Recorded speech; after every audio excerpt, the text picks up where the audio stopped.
Hey. Is she known to run away? Like, has there been past issues with that with her? Is she known to do that? No, she does not run away, but I will say that she is friendly. Like, she's friendly, like she doesn't like, it's not a stranger danger thing where it's not like get away from me. Like, she didn't get that. She didn't understand it. She was just all friendly to everybody. She was very respectful. Like, yes ma'am, no ma'am, yes sir, no sir. Like, that's what she do. We raised her great. Like, she was a real smart kid. I'm Aiken County Sheriff Marty Sawyer.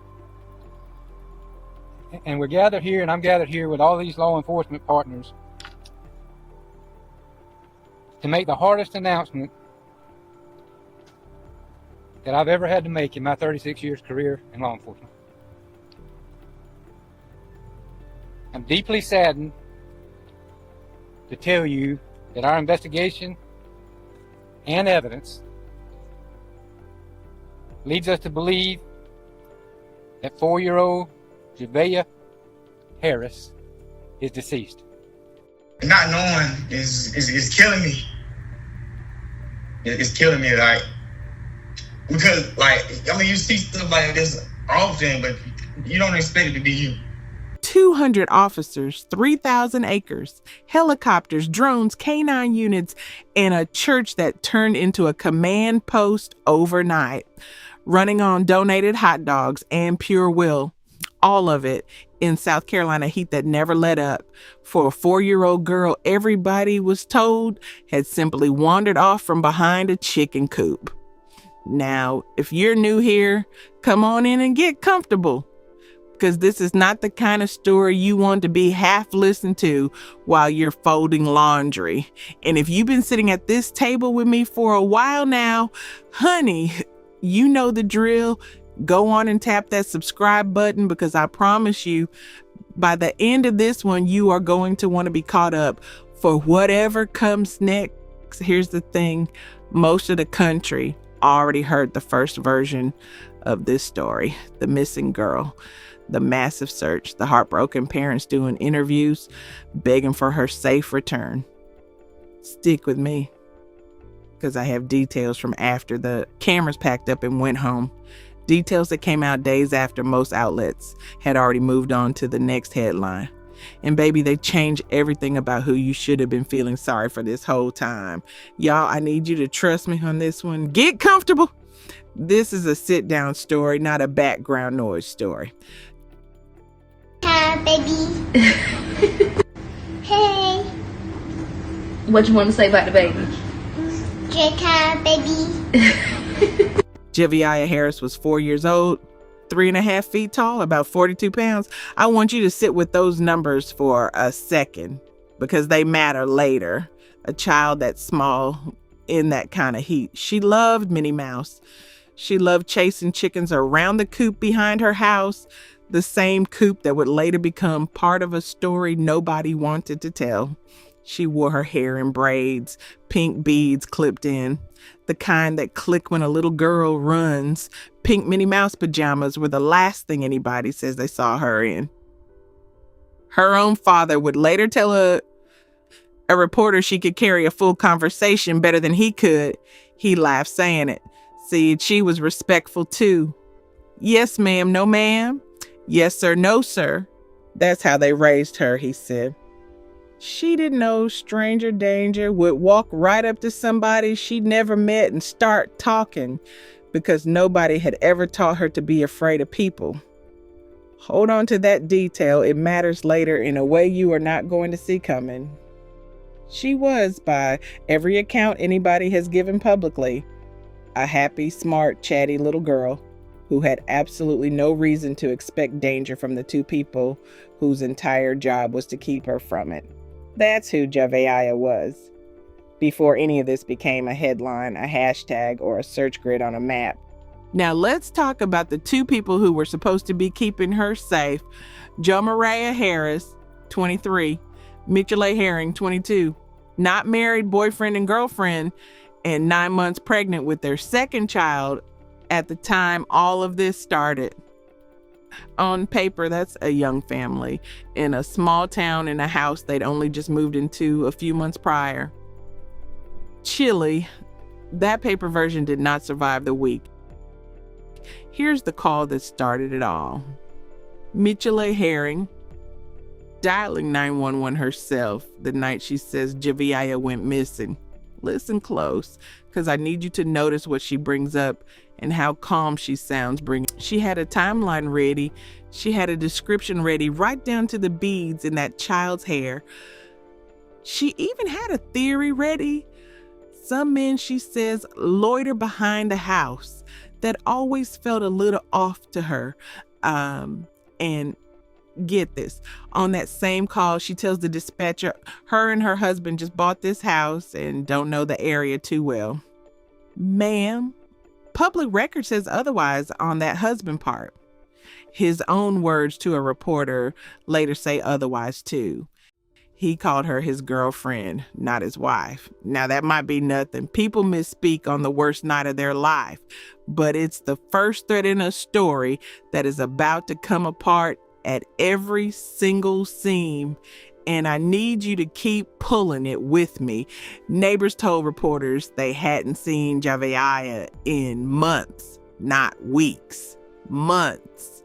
Now that lines up with something else. This family had only been in that house a handful of months, and the neighbors around them said the same thing over and over. Everybody kept to themselves. Nobody really knew anybody. Y'all hear me on this next part because it's a big one. Before any press conference, before the public knew this was anything other than a missing child case, investigators quietly requested security footage going back to June the 15th, 2 weeks before anybody official called this a disappearance. Somebody already had a different timeline in mind. They just hadn't told the rest of us yet. And remember that detail I told you to hold on to about Javeayah not knowing stranger danger.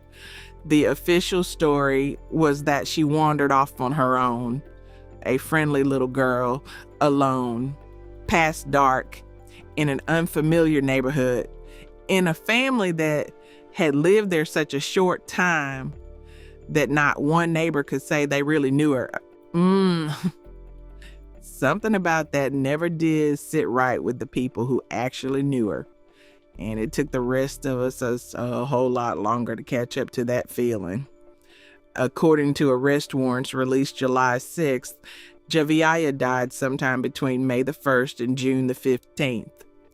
Investigators allege Michele Herring caused her death through abuse or neglect by failing to get her medical care after learning she had been physically injured. Jo Maria Harris is accused of knowing about that injury and also failing to get her help. No official cause of death has been released. Her body has not yet been recovered, so there has been no autopsy to confirm one. For weeks, nobody outside that house knew she was already gone. The night of June 30th, this became one of the largest search operations South Carolina has seen in years. 200 officers, FBI out of Columbia, SLED. Local departments from 3 counties over, roadblocks on every road in and out, so tight that even the news crews covering the story got stopped and questioned like anybody else. A church, Bethel Baptist, turned into a command center, running on donated food, water, and pure will. Businesses nearby put her photo in their windows. Digital billboards across the county carried her face. This community searched like she belonged to every single one of them. Volunteers who had never met this family showed up with their own flashlights. Neighbors handed over their own Ring camera footage, hoping some doorbell somewhere caught the one clip that would bring her home. That is the kind of effort this search pulled out of total strangers. Now, while all of that was happening, Jo Maria Harris was given a phone interview to a local reporter. Closed. I got up around 5-ish, and my daughter was outside playing. My girl was out there watching her. And she was in and out of the house, I say that. And I was going to get up to wash the clothes. Yeah. What else can I say? I left the house around what 6, like late 6, maybe like early 7. It was probably around like 6, and I got back to the house maybe around 7:15 because my girl and my daughter said they wanted some candy, like she wanted some suckers and she wanted some cookies, and I had went to like three stores maybe in between those times to go get gas, Black & Miles, and I had got some drinks, like some little Mad Dogs and stuff like that, and when I left and I went back to dry the clothes because I was watching them. I was sitting there for a little minute, then I ended up going to another store. Like these 3 stores that I'm saying, like I sold the 3 stores already, but I went to a store last. Gotcha. And then I was back at the washing machine that was right beside the Circle K. And then when I was at the Circle K, I was seeing a lot of police and stuff going through, and I was wondering. I was like, you know what I'm saying? A lot of stuff goes on in Aiken to where like you would be like, okay, that's the police or whatever. But I didn't know that it was my house because my girlfriend. At the time, she didn't have service. She didn't have service on her phone, so she couldn't call me to let me know anything that was going on. So she just ended up calling 911. So when I came back to the house, before I got on my road, I seen a police truck with a drone out, and then that's when I started speeding up because I was like, it's something going down like close to my house. When I got turned on my road, I seen a whole bunch of police like right at my house. So that's when I hurried up and I got to the house, and I was like, what's going on? I thought my girlfriend was in labor because she was supposed to have a baby. You know what I'm saying? Soon. So she ended up having a child that same night on July 1st. But she came up crying to me saying my Javeayah missing. And I'm like, what the fuck? Like I kind of freaked out, and the detectives were telling me I couldn't go look and stuff like that because they didn't want me to mess up the area or whatever. But that's basically what happened up until all of this came about. Okay. Is she known to run away? Like, has there been past issues with that with her? Is she known to do that? No, she does not run away, but I will say that she is friendly. Like she's friendly, like she doesn't like it's not a stranger danger thing with her. It's not like get away from me. Like she didn't get that. She didn't understand it. She was just all friendly to everybody. She was very respectful. Like, yes ma'am, no ma'am, yes sir, no sir. Like that's what she do. We raised her great. Like she was a real smart kid. That's why like they had me kind of like messed up. But they were saying that she was not like she's non-verbal and that like yeah she was that saying she's autistic and like that was like the media was like messing. I don't want to cuss, but that was messing my head up a little because they don't even have a good description of my child to try to describe her. What's a good is she autistic or is she on the spectrum at all? Is that true? She was on the spectrum when she was born, but they said that she couldn't be tested until she was 4 years old. Okay, so it's on. You guys just don't know. Exactly. Gotcha. Exactly. We never got her tested, and she's never given us signs that she is, autistic. She talks good. She's like very like she talks better than me. She got more respect than me. Understood. So you guys had no idea what could have happened to her. I have no clue. Sir, I don't like. It's really wild, but I gave all of these detectives this information about people snooping around the house lately. It's like since I've started work, like from Friday, Thursday really, but from Friday to Monday, I had to work. I was working night shifts, and every time I left, my girl would like what she would tell me like, oh, it's been people doing this, and then the third around the house they've been called like they be on the phone with people like around the house like just talking and walking real slow and things like that, and like I've been telling them that, but how are you doing through all of this?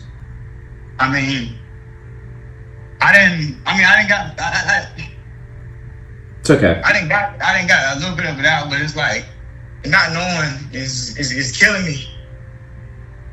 It's killing me, like because you see stuff like this often, but you don't expect it to be you. Woo, Chile. He agreed to sit down for a full on-camera interview. After that call, told her he'd meet her at 3:00. He never showed up. And when she called to check on him, he answered just long enough to hear her name and hung up the phone. Bless his heart. That is not the behavior of a man with nothing left to explain.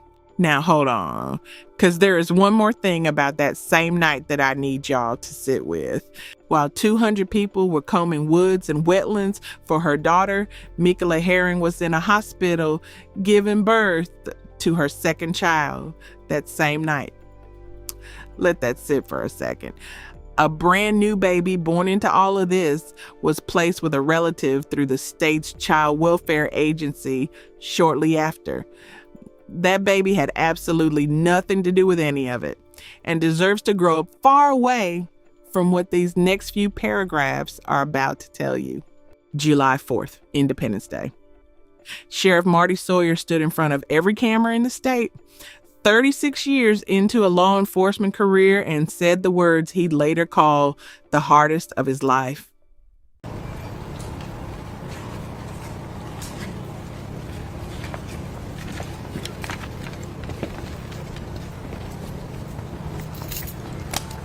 For weeks, both parents were arrested that same day.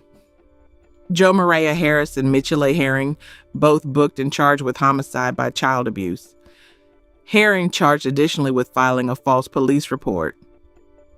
FBI Special Agent Kevin Moore stood right there next to Sheriff Sawyer.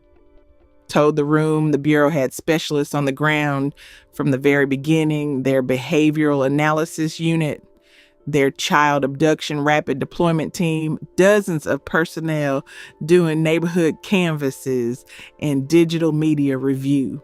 Bless his heart too, because when a reporter asked him exactly how they determined she'd been deceased for a month, he looked her dead in the eye and said, "No, ma'am." And that was the end of that question. Now, here's the part most of the coverage from that first week never got to, because it didn't come out until 2 days later, and a lot of outlets had already packed up and moved to the next story by then. Arrest warrants released July 6th reportedly show both parents confessed. Herring is also accused of admitting she moved Javeayah's body somewhere else entirely, which is why the search shifted 2 hours away into Fairfield County. That is the detail that changes this whole story, and most people telling us still do not know that part.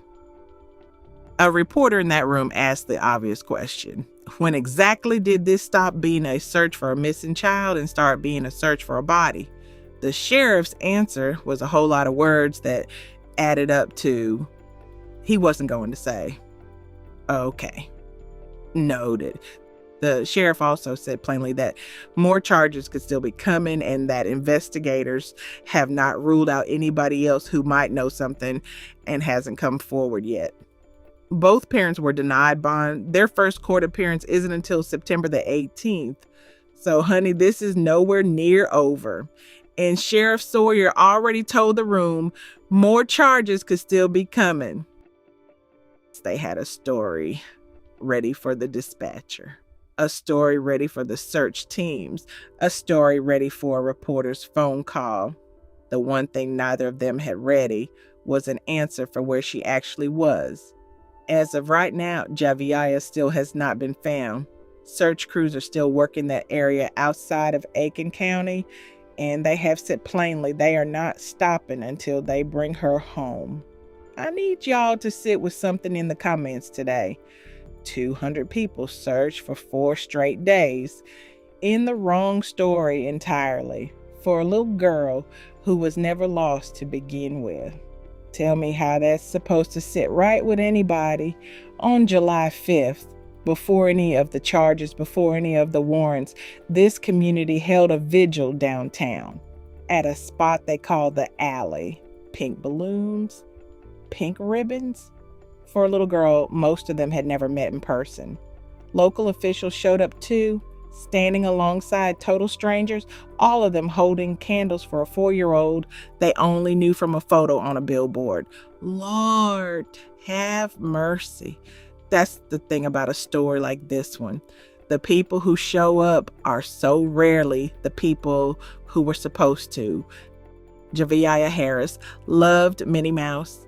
She loved chickens. She loved walking up to strangers and saying hello because nobody had ever given her a reason not to.